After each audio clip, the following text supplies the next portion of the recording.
Is weird, odd, strange, or just plain bizarre is really your cup of tea?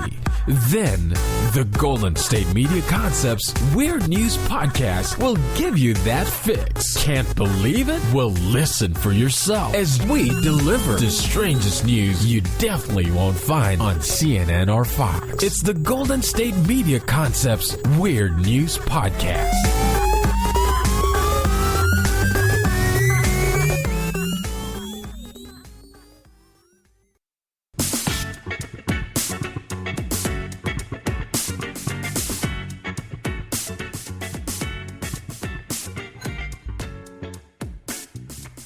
Hello and welcome to the GSMC Weird News Podcast, brought to you by the GSMC Podcast Network. Hope you are having a great day. Maybe it's a little weird. Maybe it's a good kind of weird.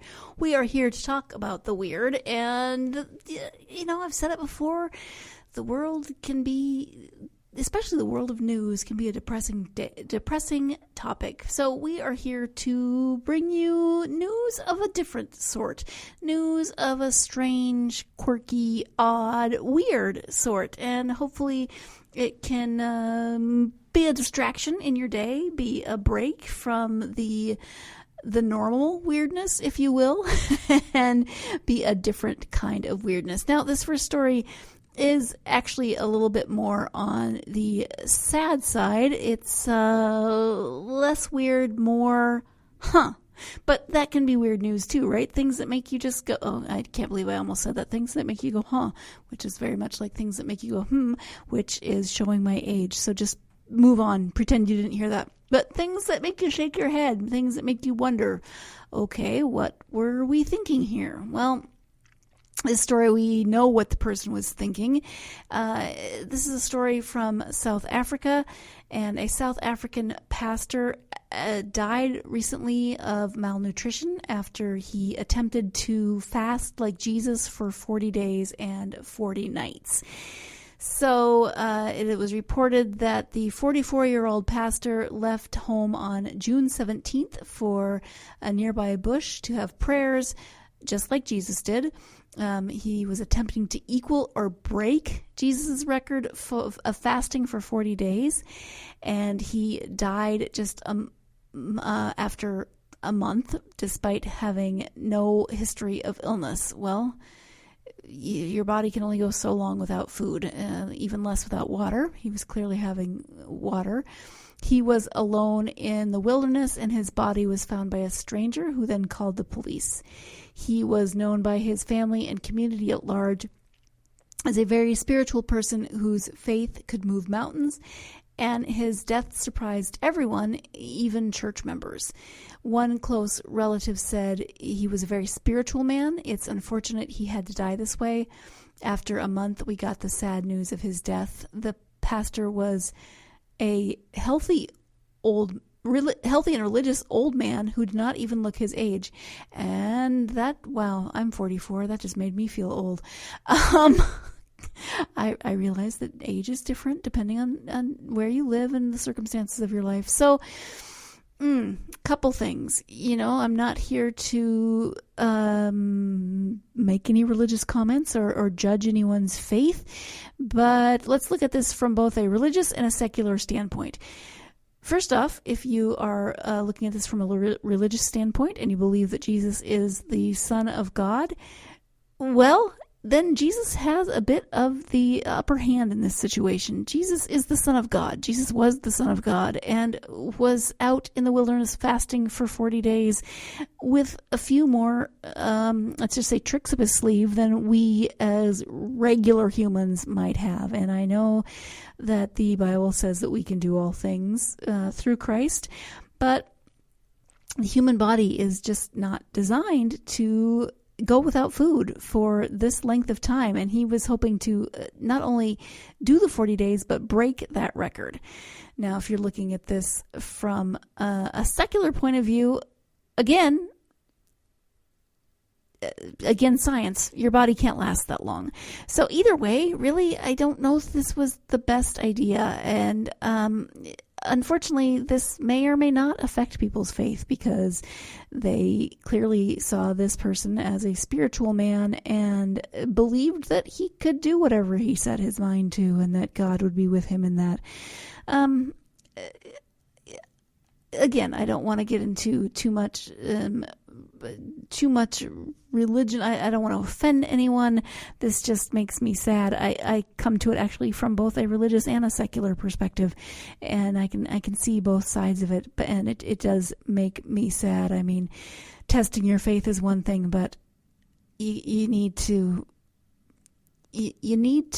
make sure that you're working within the bounds of certain rules that affect your body. So, anyway, that is the saddest story we have today. It makes me sad, and it probably makes a lot of people sad, but it is a little weird and, well, not weird. You know what I mean. I'm not saying weird in this case, like derogatory, but a little out of the norm, let us say, for what we sometimes hear. Our next story, let's move on to some happier, more bizarre, stranger news stories. And let's just go the complete opposite way of emulating Jesus and talk about robot pole dancers, okay?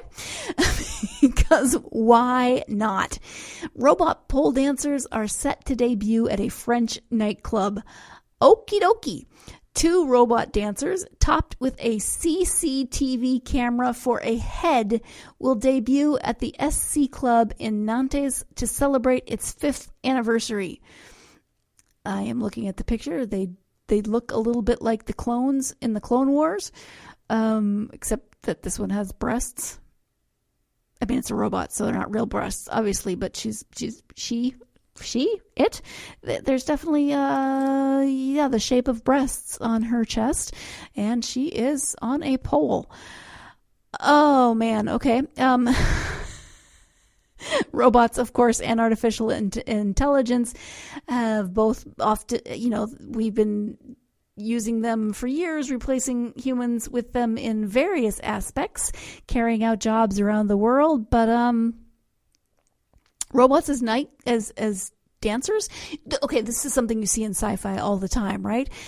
Robots doing all sorts of things. Think of that show Humans, where the robots look human, and all sorts of sci-fi movies, the robots look human. These robots do not look human. They look like clones in the Clone War, which now all I can think of is Roger, Roger, that they kept saying. Anyway, but they will wear high heels, but they still have a CCTV camera for a head.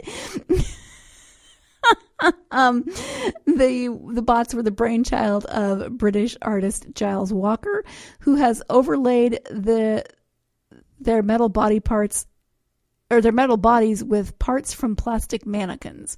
Referring to their CCTV camera heads, he said the robots aimed to play with the notion of voyeurism, posing the question of who has the power between the voyeur and the observed person. So it's performance art, obviously, but he came up with the concept a decade ago and has toured and loaned out the robots over the past few years.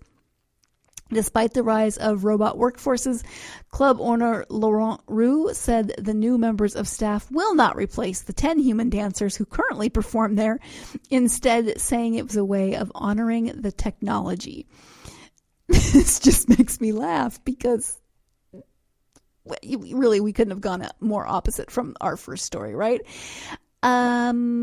Okay, from a performance art standpoint, I kind of get it. I see where they're going with the whole voyeurism aspect of the CCTV cameras, but it still just makes me laugh because looking at this clone from Star Wars on a pole is...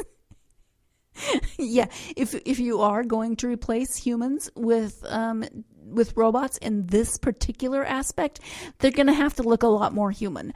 But again, it is a very interesting concept of then is it the same thing if you're looking at what you know as a robot? Some people might say yes, some people might say no.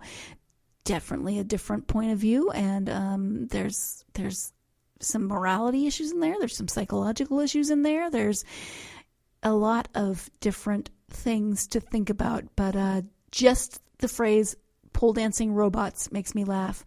And I think that's a good name for a band, either pole dancing robots or robot pole dancers? No, pole dancing robots. Let's take a break because I need to go have a little bit of a giggle fit. When we come back, we'll have more weird news. So stay tuned. You are listening to the GSMC Weird News Podcast, and I will be right back.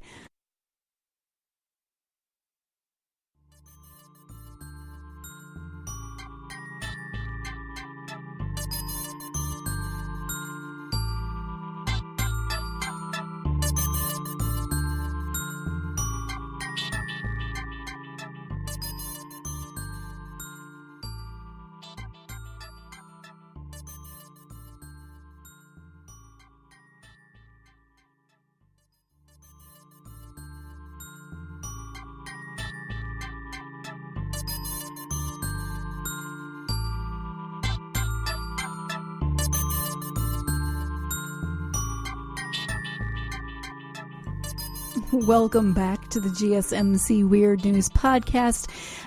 Before the break, I was talking about pole dancing robots, and let's move away from that to some weird animal news because that's always fun.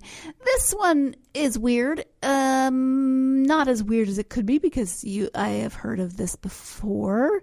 In that a two-headed snake has been found in New Jersey.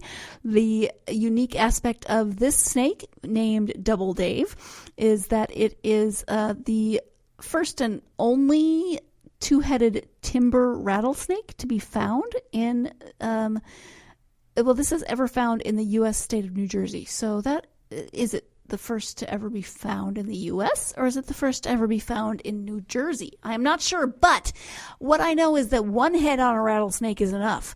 Two heads on a rattlesnake? No. It's a baby timber rattlesnake, which is actually more dangerous because baby snakes cannot control the amount of venom that they put out. So if you get bit by a baby snake, it can be more dangerous than being bit by an adult snake. It was discovered in New Jersey's Pine Barrens last month by environmentalists from the Herpetological Associates group. Double Dave. The group, which is looking after the snake, has been studying endangered and threatened reptiles and amphibians since 1977. Bob Zappalordi, chief executive of Herpetological Associates of Burlington County, said it was the first two-headed rattlesnake ever found in the U.S. state of New Jersey. Okay, so it is New Jersey specifically. Colleagues David Schneider and Dave Burkett, hence the nickname, there you go, stumbled across the days-old rattlesnake in a known nesting area in Burlington County. They were not expecting to find one with two heads. Well, when would you? I was just blown away, Mr. Schneider told NBC News. While its mother was looking the other way, he picked up the newborn, which he said looked healthy. The extra head is definitely going to be a burden on it in the wild and make it hard to get away from predators or crawl into holes, he said. He said the right side appeared to be the dominant as both heads pulled in different directions at the same time. We're just keeping our fingers crossed and hoping this thing stays healthy and we can keep it for a while. So, two-headed rattlesnake. Again, one head is plenty. Thank you very much for a rattlesnake. I have heard of two-headed snakes before. Saw one on a vet show I was watching one night. I think that was actually both two-headed and albino, but it does happen. It's kind of, I think, akin to Siamese twins or conjoined twins. That's the better term now. So, good luck, Double Dave. I guess try not to bite anyone unless they're really messing with you. In terms of more animal news, scientists say they might know what the Loch Ness Monster actually is, and they say that it could be a giant eel. Of course, Loch Ness Monster mystery has been around forever. There are so many theories, so many fun theories, so many wacky theories, so many crazy theories. You get those grainy pictures that could be faked, could be real, could be anything in between. But scientists analyzed 500 million DNA sequences. That is a lot of DNA sequences to disprove theories about Nessie. But one quote-unquote plausible explanation does remain. And it could be a giant eel that is behind the sightings of the mythical Loch Ness Monster. Scientists took 250 water samples from Loch Ness, which is in the Scottish Highlands, and they analyzed those more than 500 million DNA sequences. So many people have posited that this could be like a Jurassic Age reptile, such as a plesiosaurus, but that's been ruled out. The researchers have ruled out that the existence of that particular type of creatures. Other predominant theories that Loch Ness might be a catfish or a shark have also been rejected because no DNA of those species was uncovered. Experts said that the one plausible theory has stood out among all others, and that is that the legendary sightings of Nessie could be due to giant eels. Now I'm thinking of the shrieking eels in The Princess Bride. But Professor Neil Gemmell of the University of Otago in New Zealand told journalists on Thursday that the sheer volume of DNA samples found in the study from eels was a surprise. He said it is possible that one or two eels in Loch Ness had grown to an extreme size and may have become the subject of the alleged sightings.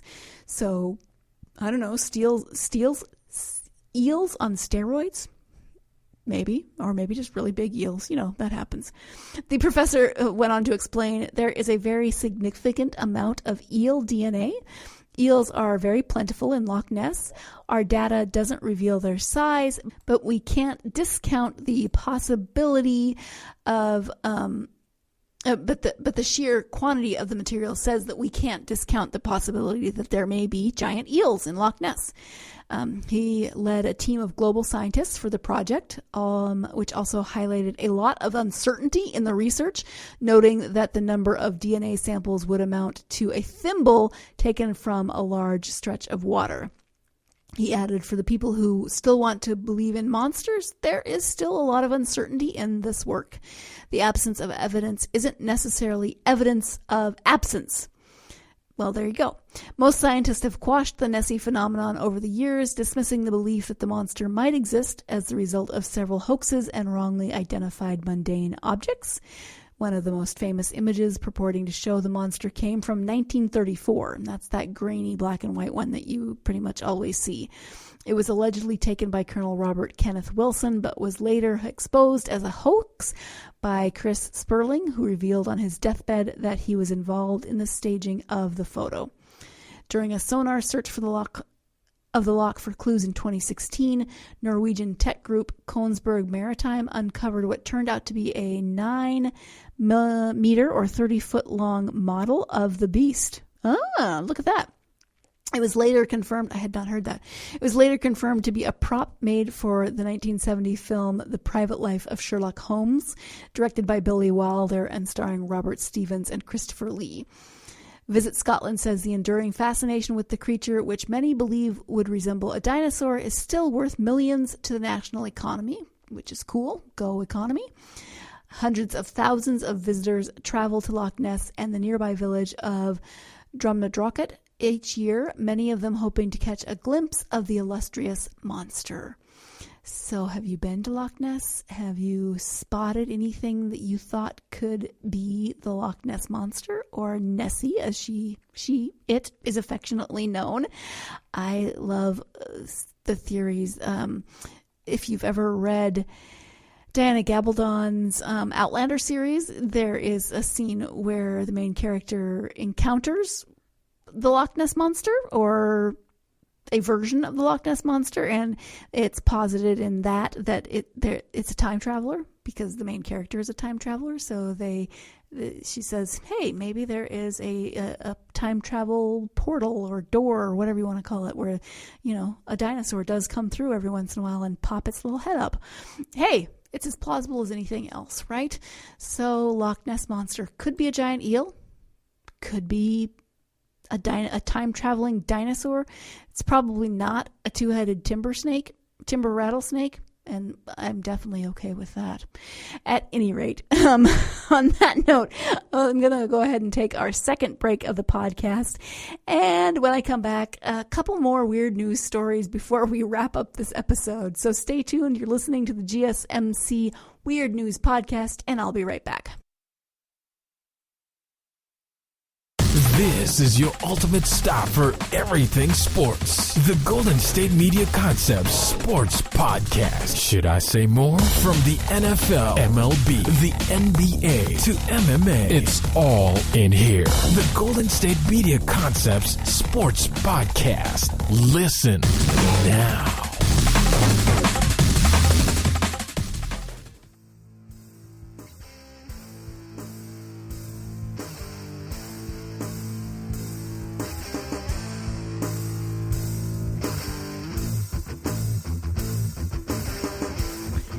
Welcome back to the GSMC Weird News Podcast. We have been talking about a variety of different weird news topics. Let's go ahead and finish up this episode with some more animal-related stories, not creepy two-headed snakes or possible dinosaur sightings in Scotland, but this one, instead of a two-headed snake, this is a story about an angler who reeled in two fish on a single lure. That's kind of like killing two birds with one stone, except it's catching two fish on a single lure, which I guess makes sense. You know, there are those lures that have two hooks. But let's go ahead and find out what this is. So this is this happened at Texas Park, a Texas park. A Martin Creek Lake State Park visitor. Wow. Martin Creek Lake State Park. This visitor landed, this is according to Texas State Park's Twitter, landed this awesome double on the first try. The ink on his 2019-2020 fishing license hadn't even had time to dry yet. Nice catch. So he caught two good-sized fish, and it was his first catch of the season. So that is pretty impressive. Two fish, first cast, single lure. Texas State Parks, as I said, tweeted a photo showing the two fish at the end of the angler's line. This is Martin Creek State Park is southeast of Longview, Texas. And that's pretty impressive. Although, again, it shows the picture, but I can't tell what kind of a lure was it. Not really sure how he caught it on, but if it had two hooks, then I guess that makes more sense. But either way, that's impressive. And, you know, first time's a charm, I guess. After you do that, is it even worth recasting? It's just going to be disappointing after that, right? Okay, we talk about bears and vehicles all the time, but it keeps happening. So, a camper recently woke up to find bears trashing her Jeep. Oh, dear. This was in the Colorado mountains, and a woman who was camping woke up to find that bears had invaded her campsite and were, in fact, trashing her Jeep. Paula Lee, who documents her travels as the Jeep Gypsy online, said she was at KOA campgrounds in, Ouray? Ouray. People from Colorado, how do you pronounce that? So she was camping, and when she woke up to find a mother bear and cub next to her tent, scary enough because you don't want to mess with mama bear, right? She told KCNC TV, "I woke up to heavy breathing by my head. I sat up, looked out of the tent, and noticed a black bear jumping into the driver's seat of my Jeep. It's the getaway car." Lee said she had encountered bears before, but they had never gone for her vehicle before. She said, "I could hear fabric tearing, stuff being thrown out of my Jeep. My Jeep, the whole interior is completely destroyed." She said it was about 45 minutes before other campers were able to chase the bears away. She said she has bear spray, but had left it in her Jeep. Colorado Parks and Wildlife officers responded to the area and used a taser to scare the bears out of the area. Being in a designated campground around a lot of people, our guard usually goes down. I let my guard down, and I shouldn't have. And case in point, Lee said. So, yeah, always be careful, because you just never know when you might wake up to find a bear in your tent, not in your tent, near your tent, or in your Jeep, or on your porch, or in your garbage cans. Oh, bears, you little troublemakers, you. Speaking of troublemakers, raccoons, often troublemakers, and these raccoons actually blocked a woman's exit from a San Diego clinic recently. She was leaving the San Diego clinic and captured a video when she found the exit was blocked by the gaze of curious raccoons. This reminds me actually of when I was in grad school and they were doing some construction work on the dormitory area that I was living in. And I don't know exactly why the contractor was there as late as he was, but it was the contractor, and I believe she was his girlfriend, maybe just a friend, but they were there together, and he asked her, I could hear all this through my dorm wall, because of course dorm walls tend to be thin, and I heard him ask her to go to the truck and get something out of the truck. And I hear her walk down the hall and open the door to the dorms, and then I hear her say, "Oh, hell no." Apparently there were raccoons in the garbage cans between her and the truck, and there was no way. No thank you. She was not going out. "Oh, hell no," she yelled. And I don't know if I blame her, but it did make me giggle a little bit. But back to the woman in San Diego. She said she was leaving a clinic when she looked through the glass door and saw several raccoons congregating just outside. She captured the video as the animals scratched at the glass. Sounds like an episode of The Walking Dead. She said, "Help me," in the video while looking on at the animals in confusion. Oh my gosh, that's the entirety of the story. I thought there was more. I apparently scanned something else when I was reading. Okay, well, so they surrounded the local clinic and she caught video. I think, I don't know, I'm just picturing this, right? So you're in a clinic and you are getting ready to leave. You start heading out and you see raccoons outside. Now, you know, better to be safe than sorry, right? If there's, what is a group of raccoons called? I'll have to look that up. What is a herd of raccoons called? Well, that's your trivia question for the day. Go Google it or something, because I do not know.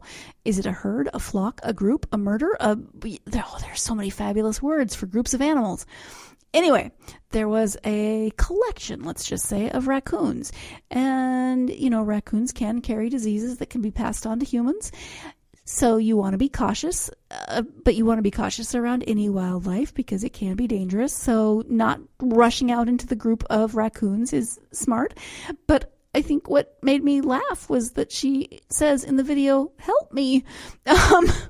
Well, they're not going to open the door and come in, probably. But again, I said this sounds like a scene out of The Walking Dead. I'm just picturing them like scratching their little raccoon nails down the glass and making those noises that they make, that the zombies make in The Walking Dead. I guess that would freak me. I guess if I merged those two images, if I was looking out the window and I saw this group of raccoons, and then I started thinking about the Walking Dead, and then I started thinking about zombie raccoons, I might be a little freaked out, but I would definitely hang out inside until they left, and maybe animal control needed to be called. I don't know. The article didn't give me a lot of details. I need more details.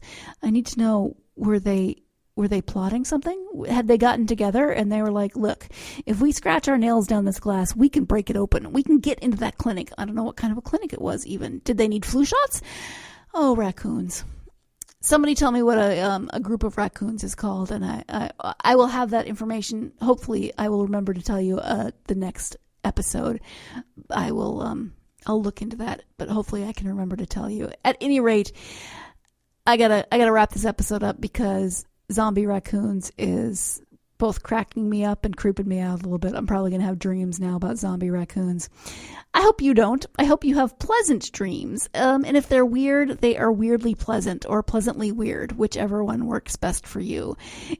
Thank you so much for joining me for this episode of the GSMC Weird News Podcast. Please join me next time. And in the meantime, stay weird. Thanks.